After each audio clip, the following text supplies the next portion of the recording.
আরশাদ আদনান আপনারা তো চিনেন মোটামুটি। আরশাদ আদনান শাকিব খানের নাকি প্রকৃত বন্ধু। আচ্ছা ঠিক আছে, প্রকৃত বন্ধু নাকি শত্রু, আসেন বাস্তবতা কি বলে আমরা একটু জেনে নেই। আরশাদ আদনান সাহেব উনি নিজেকে মনে করেন ওনার মতো জ্ঞানী মানুষ আর কেউ নেই এই দেশে, কিন্তু ওনার কথা এবং কাজ শুনে দেখে ওনাকে আমি একটা কথা বলতে চাই। আপনি কাউকে পছন্দ করেন এটা আপনার একান্ত ব্যক্তিগত বিষয়, কিন্তু আপনি যখন একটা গুরুত্বপূর্ণ জায়গা থেকে কথা বলবেন অন্যকে নিয়ে, তখন বুঝে শুনে কথা বলা উচিত। আপনি মিডিয়ার সাথে আছেন 12 বছর থেকে, কিন্তু মানুষ আপনাকে চিনে 2 বছর হলো। এটা শুধুমাত্র আপনার বাবার পরিচয়ের জন্য এবং শাকিব খানের জন্য। সেটা আপনি স্বীকার করেন বা নাই করেন, এটাই বাস্তবতা। অন্যদিকে শাকিব খান আজকে বাংলাদেশের সুপারস্টার, কিন্তু এই পথ এত সহজ ছিল না। সে তার জীবনে কত শত সিনেমা করেছেন, আর একজন নায়ক বা নায়িকাকে স্টার বা সুপারস্টার হতে হলে বছরে 2-3টা সিনেমা করে গেলে তো হবে না। শাকিব খানের তার কেরিয়ারের বাছ বিচার ছাড়া সস্তা এবং বস্তা পচা সিনেমা করেছেন। এক অপু বিশ্বাসের সাথে করেছেন 60 থেকে 70টা। সালমান খান, আমির খান, শাহরুখ খান আজকে বছরে বা 4 বছরে একটা সিনেমা করছে, কিন্তু কেরিয়ার শুরুতে তারা কিন্তু 10টা সিনেমা করেছে 1 বছরে। এমনকি ওরা সব সিনেমাই করেছে বাজ বিচার ছাড়া, অনেক মুভি করেছেন। আজকে তারা সুপারহিট হয়েছে, না হলে কিন্তু হতো না। তেমনি বুবলি সিনেমা ইন্ডাস্ট্রিতে আসার পর থেকে শাকিব খানের সাথে সিনেমা ছাড়া অন্য যতগুলো সিনেমা করেছে সবগুলো গল্প মেকে এবং কাস্টিং যথেষ্ট ভালো। আপনি যা ভাবছেন ঘটনা কিন্তু এমন না। বুবলি যদি বাছবিচার ছাড়া সিনেমা করতেন তাহলে ওনার কেরিয়ার এখন সিনেমার সংখ্যা আপনি গুণেও শেষ করতে পারতেন না। অনেক অনেক গল্প এবং সিনেমার অফার কিন্তু প্রতিদিনই যাচ্ছে বুবলির কাছে, সেখান থেকে উনি বেছে বেছে সিনেমা করছেন। আর এই নিজেকে একটা ভালো অবস্থান নিতে এটা বুবলির একটা ভালো সিদ্ধান্ত বলে কিন্তু সচেতন মহল মনে করে। ওনার এখন যে সময়ে এখন উনি বছরে 2টা সিনেমা করবেন, এটা আপনার মতো মানুষ ভাবতে পারলেও ওই মাথার মধ্যে ব্রেন ঠিকঠাক কাজ করে এমন কেউ ভাববে না। যাদের মাথায় ব্রেন ঠিকঠাকভাবে কাজ করে তারা কিন্তু এটা ভাববে না যে বুবলি বছরে 2টা সিনেমা করবে বা একটা সিনেমা করবে। বুবলি এখন সময় হিউজ ছবি মুভি করা, কাজ করা, কারণ তার এখন সময়। যাই হোক, আপনি বললেন আপনি সিনেমা দেখেন না। আপনি কিন্তু বলেছেন আপনি সিনেমা দেখেন না। আপনি যদি সিনেমা নাই দেখেন তাহলে আপনি কিভাবে বিচারক হলেন? কোন সিনেমা ভালো আর কোন সিনেমা খারাপ? আপনি নিজেকে জ্ঞানে বুঝাতে গিয়ে নিজেকে হাস্যকর করে ফেলেছেন। সেটা নিশ্চয়ই আপনি লক্ষ্য করেননি। আরেকটা কথা, আপনি বললেন আপনি সম্পর্কে জোড়া লাগান। কিন্তু আপনি তো ভাঙতে জানেন না। কিন্তু বাস্তবতা বলছে ভিন্ন কথা। আপনি যদি জোড়া লাগাতে জানতেন তাহলে স্বামী-স্ত্রীর মধ্যে সংসারে অনেক দ্বন্দ্ব বিবাদ থাকতেই পারে। শাকিব খান যেহেতু আগেও একটা অকাজ আকাম করে ফেলেছে, সেহেতু আপনি যদি সত্যিকারে শাকিব খানের অভিভাবক বা বন্ধু হতেন, তাহলে শাকিব খানকে দ্বিতীয়বার এ অকাজ আকাম করতে দিতেন না। আপনি শাকিব খান আর বুবলিকে মিলিয়ে দিতেন।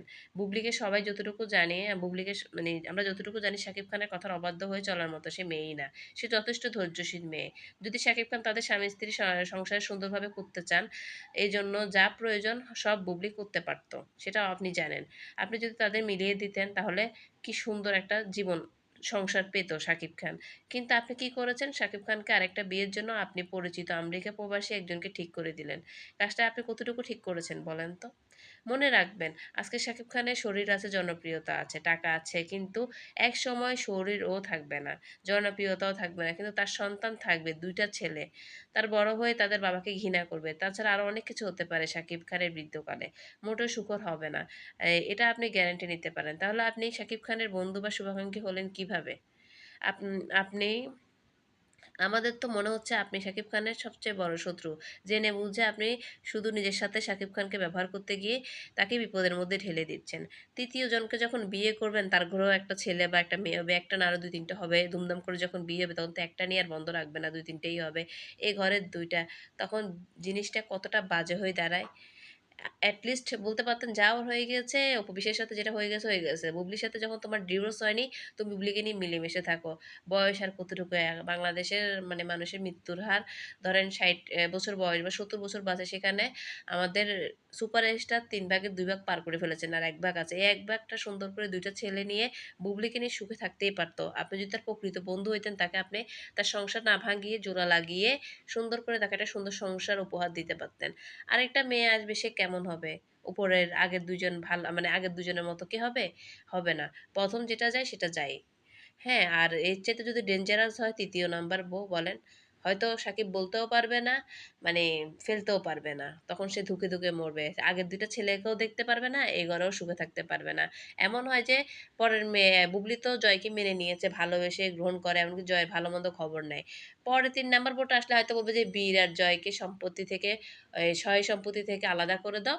ওর ছেলে-মেয়েকে নিয়ে যেন সুখে থাকে। স্বার্থপর। কারণ মানে আপনারা তো জানেন সতীন কখনোই ভালো চায় না। সতীনের ঘরে সৎ ভাই-বোন কখনো সৎ ভাই-বোনের ভালো চায় না। সৎ ভাই-বোন হয়ে যায় শত্রু, শত্রু খেলা। সেখানে বুবলি কিন্তু কখনোই চাইবে না জয় তার ভাগ নষ্ট হোক বা জয়ের ভালোবাসার ভাগ নষ্ট হোক। জয়কে যথেষ্ট পরিমাণ সে মায়ের আদর দিয়ে বড় করতে পারবে। বুবলি তেমন মেয়ে, বীরও তেমন। কিন্তু আরেকটা আসলে সে কেমন হবে? তার চাইতে বেশি ডেঞ্জারাস হয়ে সাকিবের জীবনটা খাবে। কথায়, কথায় তখন বলবে, "বৎসর এ মা ঠুস, ঠুস পাদনি আছিল ভালো, বৎসরের পাদনি আমার বাপেরে খাইলো।" তেমন এরকম আরকি বুবলি আর অপু বিশ্বাস মাসে, মাসে ঠুস, ঠুস পাদ দিলেও ভালো ছিল। কিন্তু ৩ নাম্বারটা বছরে একটা ফাঁদ দিয়ে পুরা দুনিয়া ভাষ্ট করে সাকিবকে জীবন তছনছ করেই যেতে পারে। এমনও হতে পারে। কিন্তু এমন হওয়ার আগে কিন্তু চাইলে আরশাদ আদনান বন্ধু হিসেবে এখনো বুবলির সাথে যখন ডিভোর্স হয়নি, এখনো মিলিয়ে দিতে পারে সংসারটা। একটা সংসার জোড়া লাগানো, একটা মসজিদ তৈরি করার সমান।